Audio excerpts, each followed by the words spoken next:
Untuk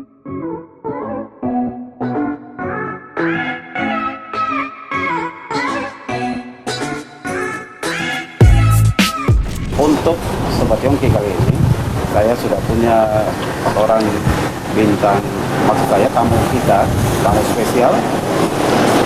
Beliau adalah Ketua Klasis GKI Sorong, yaitu Pendeta Andi Kosmopoulos MTH, yang sudah hadir bersama saya.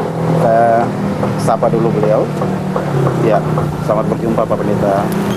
Selamat Pak Ongki, terima kasih. Kabarnya sehat-sehat ya? Sehat-sehat, ya.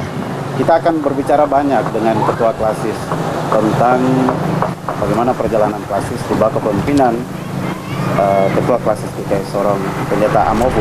Pertama kali saya menjadi Ketua Klasis pada Juni tahun 93, dan dalam periode 4 tahunan waktu itu, sidang Klasis yang kedua saya terpilih lagi untuk periode kedua, dan itu periode 5 tahunan, dan saya menjalani dan baru dimutasikan dari Nanwatan. Itu sebenarnya saya mutasi tugas belajar ya. Tahun 2001 dimutasikan sinode untuk menjalani tugas belajar, dan sinode menetapkan untuk saya mengikuti program pendidikan magister teologi di Universitas Ukitumohon. Jadi saya menjalani pendidikan di Ukitumohon ya dalam waktu yang cukup singkat, 1 tahun 8 bulan saya menyelesaikan program S2 di Ukitumohon. Dan pada tahun 2004 oleh Badan Pekerjaan Sinode ya meminta kepada saya, sebenarnya Sinode meminta kepada saya untuk memilih apakah mau menjadi seorang pengajar di lembaga pendidikan STT ataukah mau bekerja saja di jemaat. Dan ya karena diminta memilih, maka saya waktu itu walaupun katakan terserah kepada pilihan Sinode, tetap saya mintakan kalau dapat saya mengabdi di jemaat. Maka Badan Pekerjaan Sinode menempatkan saya ataupun memutasikan saya di Klasis Sorong pada tahun 2004.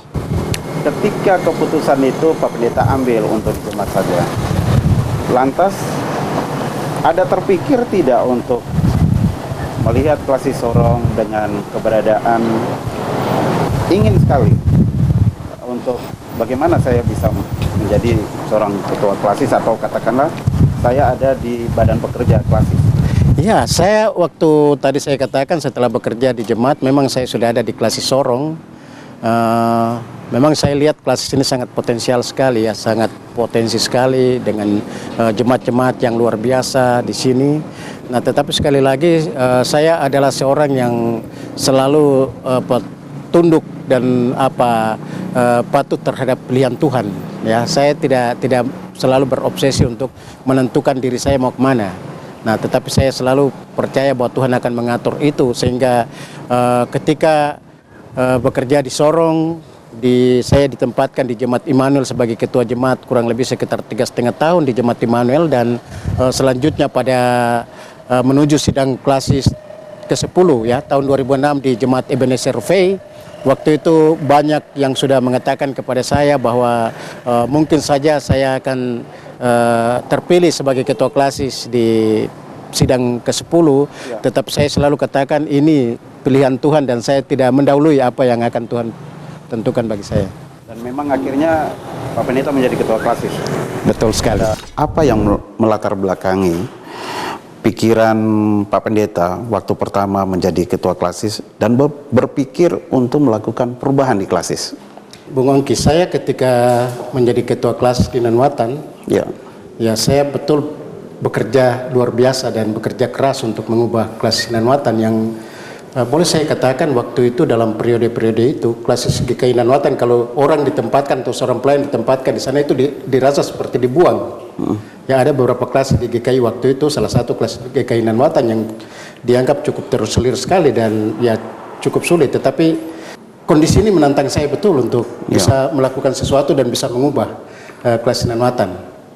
Dan dalam periode kepemimpinan saya ya terlihat bahwa kelas GKI Nanwatan itu mengalami sebuah perkembangan. Itu bukan hanya penilaian saya, tetapi penilaian pada saat periode kepemimpinan Badan Pekerjaan Sinode waktu itu, mereka betul memberi apresiasi untuk kepemimpinan saya di kelas Nanwatan. Nah, oleh sebab itu saya berpikir begini, kalau klasis GKI Nanwatan yang begitu sulit yang tadi saya katakan, yang dianggap klasis buangan kalau seorang pelayan ditempatkan di sana saja bisa kita ubah, apalagi klasis GKI Sorong yang bagi saya dari sisi apa terlalu besar begitu. Terlalu besar dan bagi saya ya luar biasa sebenarnya dari sisi apa jemaat dan yang lain sebenarnya bagi saya sudah cukup berkembang. Nah, oleh sebab itu ketika saya ditempatkan di kelas Sorong, saya katakan ya ini harus ada sebuah lompatan yang harus saya lakukan. Iya. Nah, itulah sebabnya pikiran-pikiran saya awal waktu ada di kelas GKI Sorong jadi ketua klasis.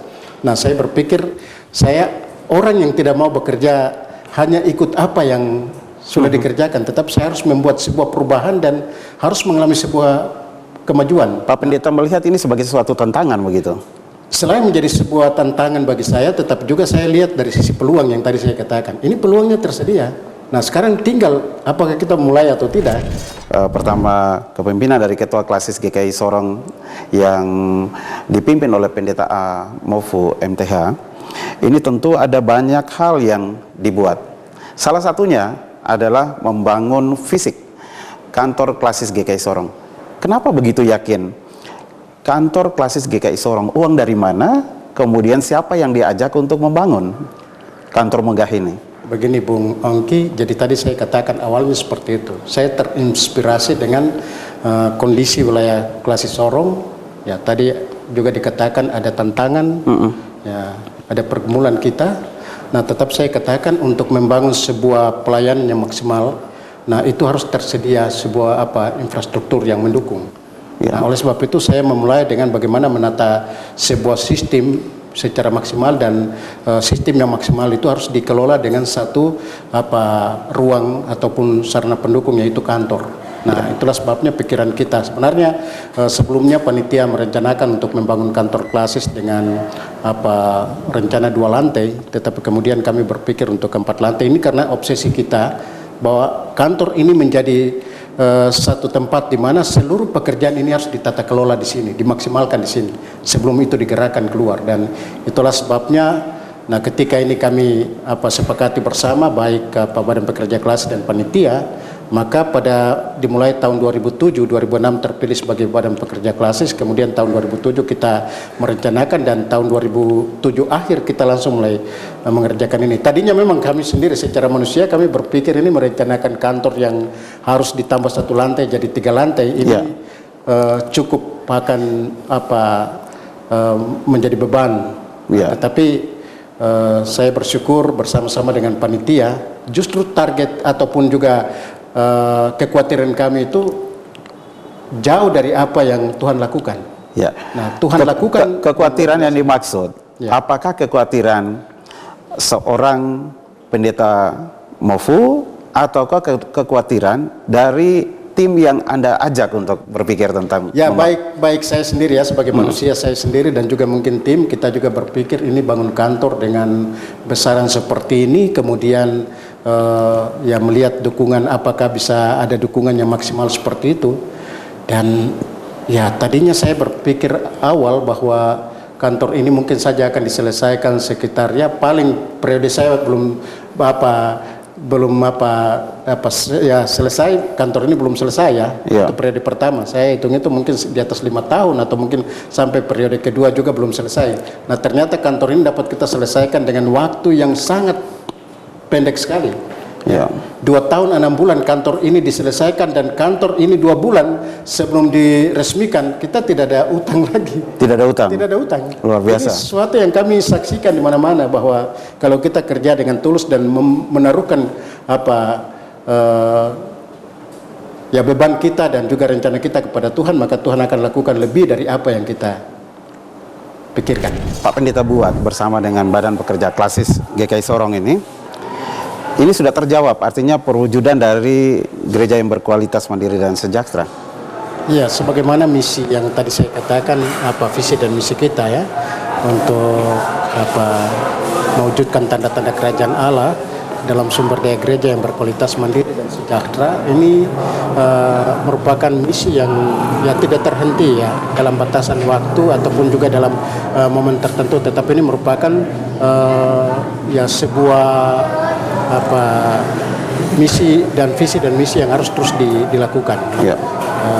Tidak ada kata puas di sini atau sudah tercapai, karena bagi saya ini harus dievaluasi, tetapi harus ada langkah maju dan juga harus juga ada terukur ya, harus terukur. Dan itulah sebabnya dalam bagian ini Badan Pekerja Klasis dan jemaat-jemaat selalu diarahkan untuk setiap program kegiatan pelayanan yang kita laksanakan harus ada parameter capaiannya. Nah, capaiannya tadi saya katakan harus ada, tadi pertama harus ada peningkatan dari sisi kualitas kehidupan rohani ya. Apakah kehidupan rohani baik pelayan dan warga jemaat itu mengalami peningkatan sebagai capaian dari visi kita. Nah, yang kedua, apakah ada kemandirian? Nah, kemandirian yang dipahami di sini ada 3 sasaran kemandirian, yaitu kemandirian di bidang teologi, kemandirian di bidang daya, dan kemandirian di bidang dana. Kemandirian di bidang teologi itu sebenarnya parameternya juga harus jelas. Apakah warga jemaat kita ini sudah mengalami kemandirian di bidang teologi dari sisi kehidupan rohani, tetap juga dari sisi pelayanan, dari sisi pemahaman teologi. Nah, kemudian dari sisi daya dan juga dari sisi dana dan yang lainnya, itu tadi saya katakan. Nah, kemudian yang terakhir, apakah jemaat kita itu sudah mengalami kesejahteraan? Kesejahteraan bukan hanya kesejahteraan batin aja, tetapi juga kesejahteraan lahirnya. Harus ada makan yang cukup, harus ada pakai yang cukup.